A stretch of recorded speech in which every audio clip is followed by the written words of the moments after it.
반갑습니다.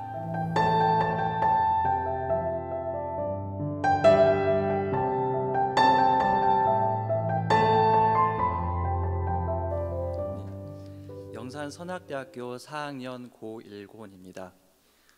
출신교당은 김제교당이며 추천 교무님은 현재 고창 수도원에 계시는 익타원 소종현 교무님이십니다. 원기 102년도에 출가를 서원하고 영산선악대학교에 입학하였습니다. 저는 성불제중 재생의세인 대중사님의 경륜을 실현시키기 위해서 한 가지 공부 표준을 삼고 있습니다. 그것은 대중사님이 하라는 것 하고 하지 말라는 것 하지 않는 것입니다.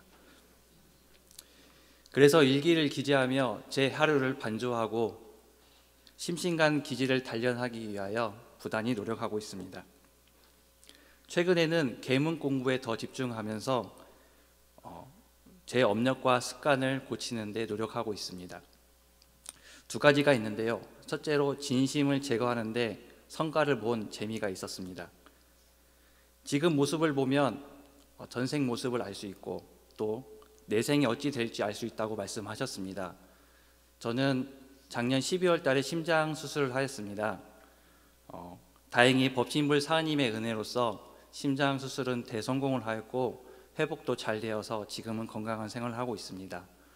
그런데 한 가지 의문이 들었습니다. 왜 나는 태어났을 때부터 심장병을 앓게 되었지? 이에 한 간상이 있었는데요. 그것은 전생에 다른 사람들에게 화를 많이 내고 애매한 말을 많이 해서 지금 심장병을 가슴앓이 하고 있구나 라는 생각이 들었고, 이번 생에 이것을 고치지 않으면 다음 생에 또 어떤 심장병이 걸릴지 가슴앓이 할지 몰라서 지금 확실히 고쳐야겠다라는 생각을 하였습니다. 그래서 진심을 내지 말며 라는 계문을 확실히 하기 위해서 최우선 과제로 정하고 부단히 노력했습니다. 조석신고로 진심을 내지 않겠다고 다짐을 하고 반성을 했고, 진심이 날 때에는 그 자리에서 바로 법신불전에 신고를 드렸습니다. 또 정말 힘이 들 때는, 진심이 나서 정말 힘이 들 때는 바로 대각전에 가서 기도를 드렸습니다. 또 수양 공부에 좀 더 집중을 하였습니다. 아침 자성과 저녁 연불에 공을 많이 들였고, 일 있을 때에는 그 일들의 일심, 일 없을 때에는 소리 없는 연불로서 제 마음을 관리했습니다. 이렇게 1년 넘게 공부하다 보니 진심을 표출하는 건수가 차차 줄게 되었고, 지금은 진심이 나는 건수가 확실히 줄어들었습니다. 앞으로 현장에 나가서도 진심에 걸려 넘어지지 않는 공부인이 되도록 노력하겠습니다. 두 번째로 나태하지 말며입니다. 저는 정성심이 부족하여서 무슨 일을 할 때 그 집중력이 30분을 넘지 못하고 그 일의 결과를 보자 하면은 그 구색만 겨우 갖춘 그런 별 볼 일이 없었습니다. 이런 식으로 산다면 제 출가 인생은 뻔해 보였습니다. 그래서 요즘은 나태심을 제거하고 정성심을 기르는 공부에 푹 빠져 있습니다. 한 번은 노은 시간이 있어서 경전 복구기 연습을 하고 있는데 어느 순간 저도 모르게 제 손에 핸드폰이 들려 있었습니다. 잡기를 하고 있었던 거죠. 알아차리고 다시 정전에 집중하였지만은 어느 순간 다시 또 제 손에 핸드폰을 갖고 있었고 잡기를 하고 있었습니다. 이런 몇 번 하다 보니까 제 자신에 너무 화가 나서 이러면 안 되겠다 싶어서 바로 방에서 밖으로 뛰어나갔습니다. 그리고 잡기야 물러나라! 이렇게 말하고 5분 동안 뛰어다녔습니다. 이렇게 뛰어다니다 보니까 어느 순간 머리가 상쾌해졌고 다시 방에 들어와서 공부에 집중할 수 있었습니다. 또 무슨 일을 당할 때 괜히 하기 싫어하는 마음이 나면 그 마음을 알아차리고 이렇게 말했습니다. 나라 하면 만사를 이루려 할 때 하기 싫어하는 마음을 이름이니라 라는 대종사의 말씀을 크게 외치면서 그 일을 하였습니다. 그런데도 잡기와 나태가 잘 잡히지 않아서 지금은 노는 시간 있으면 핸드폰을 사관님 방 앞에 놓고 문과 창문을 다 열어놓고 공부를 하고 있습니다. 이렇게 요즘 계문 공부를 즐겁게 하는 도중에 저도 모르게 어떤 한 마음이 컴감을 느꼈습니다. 바로 대종사님과 이 법에 대한 신심입니다. 출가 당시에는 신심과 서원이 많이 부족했고 희망은 마지막 잎새와 같았습니다. 고민도 많았고 뚜렷한 목표도 없었기 때문에 어떻게 다행히 출가를 하게 됐는지 참 의문이 들었는데요. 그때 35살의 제가 어찌 출가를 하였는지 지금 그때 당시 저에게 감사하다는 인사를 전하고 싶습니다. 일고나 참 잘했다. 이제는 여기서 나가면 죽는다는 것을 믿게 되었고 이 규법이 아니면 난 어디에서 제대로 사람 구실 못하겠다는 믿음이 생겼습니다. 또 우리 대종사님이 아니셨다면 이 세계는 원래 은혜 가득한 희망의 세계임을 세계라는 믿음이 생겼습니다. 대종사님께서는 선병자의 의가 되어서 세상 모든 병을 고치라 하셨습니다. 저는 이 법문 말씀을 몸과 마음을 다 바쳐 지키고 저와 이 세상의 병을 꼭 고치겠습니다. 이상 제 감상당을 마치겠습니다.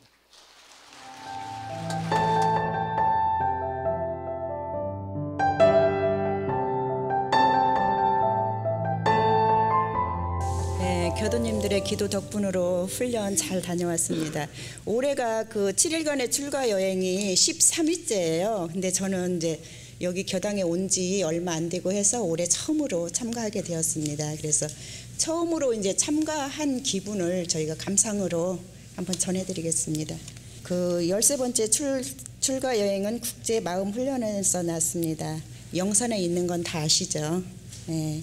그리고 영산은 이제 대종사님께서 태어나시고 구두하시고 대각하시고 원불교 견문을 처음 펼친 곳입니다.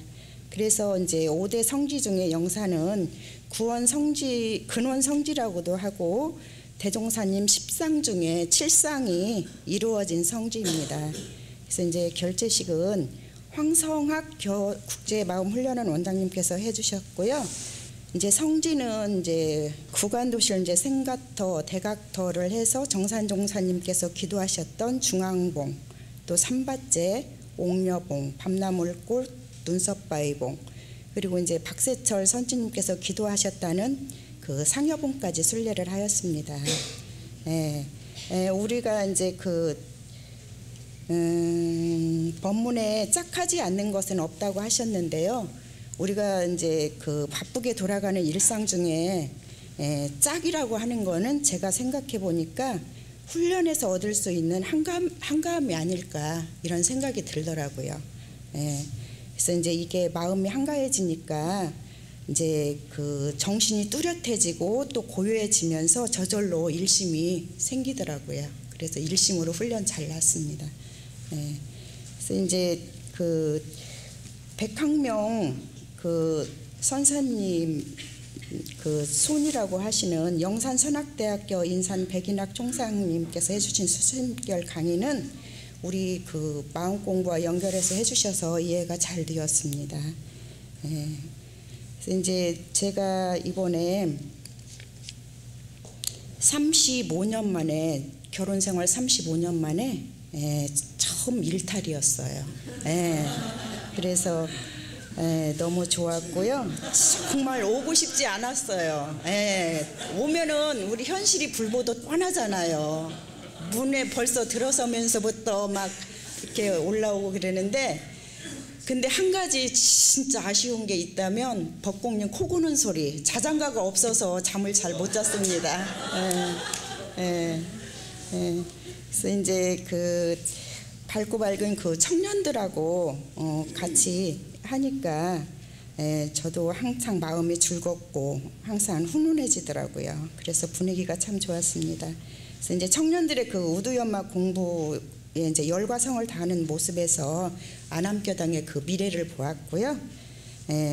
강연과 그 감상 시간은 한편의 연극 무대였습니다. 그래서 저는 여기서 이제 제 공부길도 보았고요. 그래서 이제 안암교당 7일간의 출가 여행은 영산의 푸른 솔과 같이 고고하고 꿋꿋하게 자리 잡고 있음을 제가 느꼈습니다. 훈련의 이제 해제식은 결제식의 시작이라고 했습니다. 그래서 훈련에서 챙긴 일심 놓지 않고 1년 열심히 정진하여서 이제 내년에 14위 출가 여행에서 나의 또 공부심을 또 다시 한번 가늠해 보도록 하겠습니다. 그래서 이제 제가 그 받은 의두를 이제 우리가 한번 살면 이제 생이 있으면 사가 있다는 거는 기정사실이잖아요. 예, 진리고. 그래서 이제 이런 강연 제목을 우리 교도님들하고 한번 공유를 한번 해보고 싶었어요. 그래서 제가 받은 강연 제목이 만약 내가 일주일 후에 죽게 된다면 나는 어떻게 할 것인가입니다. 그래서 이제 이 강연 주제로 제가 쓴 내용을 한번 발표를 하면서 감상담을 이제 마치려고 합니다. 제가 죽음에 대해 처음으로 이제 깊게 생각해 본 것은 11년 전에 저희 이제 친정 어머니를 제가 모시고 있었는데요. 그때 이제 열반하시면서 49제를 모시게 됐어요. 그래서 이제 49제를 모시는데 그 교당에 계신 그 교도님께서 책을 한 권 저에게 선물을 하셨는데 그 책 내용 중에 이런 내용이 있더라고요. 범상한 사람들은 현세에 사는 것만 큰 일로 알지만은 지각이 열린 사람들은 죽는 일도 크게 안 하니 잘 죽는 사람이야 잘나서 잘 살 수 있으며 또 잘 사는 사람이야 잘 죽을 수 있다는 내역과 생은 사의 근본이요 사는 생의 근본이라는 내용이 큰 울림으로 다가왔습니다. 그래서 저는 이제 어떻게 죽는 것이 잘 죽는 것이며 또 잘 나는 것은 어떤 것이며 또 잘 사는 것은 어떻게 사는 것인지 궁금했습니다. 그래서 엄마 49제를 이제 끝으로 제가 열심히 다니던 교회를 딱 절단을 해버렸습니다. 그리고 이제 2010년 5월 11일에 이제 공교롭게도 그날이 엄마 생신날이더라고요. 입결을 했습니다. 그래서 생과 사를 원불교에서는 눈을 떴다 감았다 하는 것과 같고 숨을 들이쉬었다 내쉬었다 하는 것과 같고 또 잠이 들었다 깼다 하는 것과 같다고 하셨고 서산대사께서는 한 조각 구름이 났다가 멸하는 것과 같다고 하셨습니다. 그래서 우리 천도품 10장에 보면 사람의 행할 바 도가 많이 있으나 생과 사의 도에 벗어나지 아니하나니 살 때의 생을 도를 알지 못하면 능히 생의 가치를 바라지 못할 것이요 죽을 때 사의 도를 알지 못하면 능히 악도를 면하기 어렵나니라 하셨습니다. 제가 만약 원불교를 만나지 않았으면 일주일 후의 죽음에 대한 큰 두려움과 강한 반항의식으로 억울함에 충격해서 헤어나지도 못하고 죽음을 맞이했을 것입니다. 하지만 이제 영원 불멸의 원불교 진리를 믿는 사람으로서 생과 사의 진리를 받아들일 것입니다. 생사라는 것은 자연의 공도요 천지의 조화라는 진리를 거스를 수 없음을 알기 때문입니다. 그래서 그동안 이제 아둥바둥 살며 알게도 짓고 모르게도 지은 죄업을 참회를 하고 또 나로 인하여 상처를 입은 사람들에게도 회원 기도를 올릴 것입니다. 그리고 일주일이나 남은 시간에 감사 기도를 드리고 청정한 일념을 챙기는 시간으로 일주일을 마무리할 것입니다. 구인 선집님들의 사무여한의 정신으로 죽음 보따리를 챙기면서 신심을 다해 원불교 교도로 살기를 원합니다. 7일간 출가여행 가보니까 정말 좋더라고요. 그래서 우리 이제 요번에 안 가신 분들 또 다녀오신 분들 기도 열심히 하셔서 내년 14회에 같이 손잡고 가셔서 이 한가한 마음이 어떤 것인지 한 번씩 경험해 보셨으면 정말 좋겠습니다. 감사합니다.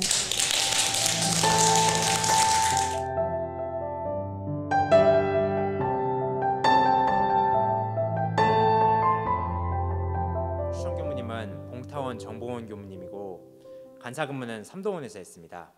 제 나이는 35살이고 가족은 아버지, 어머니, 저이고 출가 전에는 대학에서 역사학을 공부했습니다. 그리고 특이한 점은 기독교 장로급 집안에서 출가를 했다는 것입니다. 어릴 적에 교회를 참 열심히 다녔는데요. 참 교회를 다닐 땐 좋았는데 좀 머리가 좀 커져가니까 진리에 대한 의문에 대답을 안 해주고 무조건적인 믿음을 강요하고 또 예수님과 반대로 사는 사람들한테 굉장히 실망을 많이 해서 결국 교회를 떠났습니다. 물론 이때 사람만 믿지 말고 그 법을 믿을 것이요 라는 말씀을 알았다면 그들을 단죄하지는 않았을 것 같습니다. 교회를 그만 떠나고 고등학생 때는 역사책을 많이 읽으면서 지냈는데요. 이때 임진왜란이나 일제강점기 같은 비극, 그리고 성차별과 같은 각종 불합리한 차별이 없는 세상을 만드는 데 내가 힘을 써야겠다라는 생각을 했었고요. 그래서 대학 입학 후에도, 그리고 대학 졸업 후 공군 학사장교로 군복무를 할 때에도 숲을 석권하며 지냈습니다. 그것까진 좋았는데 군대에 있을 때 제가 만성 두통을 굉장히 심하게 앓았습니다. 친한 형한테 나 요양할 때 좀 알려달라고 해보니까 이 원불교를 가르쳐 주더라고요. 그래서 부산 서면교당에 찾아가서 원불교와 인연이 시작됐습니다. 처음 만난 봉타원 정봉훈 교무님께서는 원불교는 마음을 사용하는 법을 알려주는 종교라고 가르쳐 주셨습니다. 처음엔 그다지 별 생각이 없었는데 이 교전을 보니까 생각이 달라졌습니다. 이론상의 진리는 굉장히 짧은 글이긴 하지만 이 글 안에 세상 모든 것이 다 압축되어 있다라는 생각이 들어서 이 글 쓰신 분이 보통 분은 아니다라고 생각이 들었고, 정산종사님의 삼독윤리는 이것이 내가 가장 이상적이라고 생각하는 사회를 만드는 법이라고 생각해서 매일 일주일에 2-3번씩 교당에 찾아가서 한 몇 시간씩 교무님과 함께 마음 공부를 했습니다. 그때 경전 공부, 정기일기와 상시일기, 감사노트, 호흡법, 문답감정 등의 여러 가지 공부를 했고, 하다 보니까 제 만성두통이 어느새 나버렸습니다. 그리고 저는 대종사님의 법을 제 마음의 중심에 딱 세우게 되었고, 그 기원으로 출가를 결심을 했습니다. 그런데 문제가 있었습니다. 저희 집안 부모님께서는 독실한 기독교도이십니다. 그래서 부모님께서는 제 출가를 강력히 반대하셨습니다. 그래도 제가 출가를 하겠다고 하니까 부모님께서는 기독교 색이 굉장히 강한 외갓집으로 저를 데려가셨습니다. 외갓집에는 목사님이신 큰애 숙모님과 독실하신 기독교 어른들, 그리고 외부에서 초청한 여러 목사님과 교인들이 저를 기다리고 있었습니다. 10여 분이 저를 둘러싸고 며칠간 계속 통성기도와 방언기도를 소리 높여 하시면서 저희 출가를 막으려고 하였습니다. 다행히 여기에 굴하지 않았고 집에 돌아와서는 부모님을 정성껏 설득을 했습니다. 하지만 부모님께서는 듣지 않으셨고, 결국 저는 부모님의 허락을 받지 못하고 새벽에 짐을 싸서 집을 나와 그냥 출가길로 떠났습니다. 저의 출가 생활은 삼도원 간사로 시작했습니다. 마음 공부하는 건 굉장히 재밌었는데 평소에 살면서 해보지 못했던 육체노동을 많이 하려니까 굉장히 고됐습니다. 하루는 제가 좌선 주례를 하다가 실수를 하고 선교갈 때도 실수를 했는데요. 삼도원 원장님께서 제가 실수하신 내역을 아침 공사 시간에 대중이 있는 앞에서 낱낱이 다 말씀하셔서 제 얼굴이 한번 벌개진 적이 있었습니다. 그때 대종경 수행품 33장 말씀, 경계를 대할 때 취사한 3가지 요령인 본래의 서원, 스승의 본이 한쪽에 치우침이 없는가를 생각하라는 말씀을 바로 떠올리고, 그날은 제 피곤함을 잊고 더 열심히 일했습니다. 그리고 저녁 일기 발표 시간에 원장님 앞에서 그러한 심신작용 처리권을 말씀드리고 이것이 원장님 뜻에 맞습니까? 라고 여쭤보니 맞다고 하셨습니다. 그리고 다른 누구라면 그렇게 하지 않았겠지만 너는 그렇게 해도 버틸 수 있는 사람이기 때문에 그렇게 하셨다고 하셔서 더 감사했고, 그 뒤로 3년 동안 아침 일과에 빠지거나 지각하거나 한 번도 결함을 내지 않고 열심히 하고 있습니다. 영산에 와서는 종법사님께서 젊었을 때 대소유무의 이치를 많이 연마하셨다는 말씀을 듣고 나도 그렇게 해야겠다 생각을 해서 열심히 했습니다. 하지만 그 당시에는 이치를 연마한 바를 실생활의 경계에서 바로바로 다 써먹기가 쉽지가 않았고요. 그래서 삼동원 원장님께서 말씀하신 대로 대종경 수행품 1장 일상수행요법과 상식용주의상과 교당내용주의상과 일기법으로 표준으로 실생활에서 치열하게 공부를 했습니다. 그런 공부와 동시에 진심, 치심과 같은 아직 떼지 못한 계문 공부도 열심히 하고 또 마음자리를 보는 깊은 공부까지 하려고 계속 노력을 했습니다. 얼마 전에는 종법사님께서 제 영산에게 훈증훈련에 오셨는데요. 이때 참 재밌는 그런 경험을 했습니다. 저는 그 전에 훈증이 아무리 좋다 해도 결국 공부는 내가 실천하는 것이다 라고 하는 그런 상을 가지고 있었는데 이번 훈증 때는 그런 상이 없었습니다. 그러다 보니까 종법사님 말씀이 귀에 너무 쏙쏙 잘 들어왔습니다. 그리고 종법사님처럼 나도 대소유무이치의 연말을 더 열심히 해야겠다라는 생각이 들어서 그렇게 했는데, 새벽 자선 시간 끝나고 의두연말 시간에 한 가지 재미있는 생각이 들더라고요. 이 법당 전체로 보면은 나는 소이고 법당 전체가 대이다. 하지만 나 하나만 보면 내가 대이고 내 육군기관이 소이다. 근데 나라는 상에 집착하면은 내가 대로만 보이고 소로는 안 보인다. 근데 이번 내가 훈증이 특히 즐거웠던 이유는 나라는 상이 없었기 때문이다. 만약에 나라고 하는 대 혹은 무엇이든지 대라고 할 수 있는 대는 대가 아니다 라는 생각이 들었고, 그 뒤로 이치연만 더 열심히 했습니다. 한편 저희 부모님께서는 이제 저의 출가를, 전무 출신 생활을 기정사실로 받아들이고 계십니다. 비록 제가 부모님과 멀리 떨어져 있긴 하지만 저는 사실상 부모님과 함께 공부하고 있습니다. 왜냐하면 부모님께서 수십 년간 보여주신 근검절약함, 근면성실함, 주색잡기와 방탕함을 멀리하고 실질을 추구하는 모습이 저에게 그대로 옮겨와서 상당한 수의 계문이 저절로 지켜진 측면이 많기 때문입니다. 비록 저는 부모님의 말씀을 어기고 출가를 했지만 다른 방법으로 더 불공을 잘할 것이고, 앞으로 대종사님이 원하시는 그러한 재생이제 서원 이루도록 최선의 노력을 하겠습니다. 감사합니다.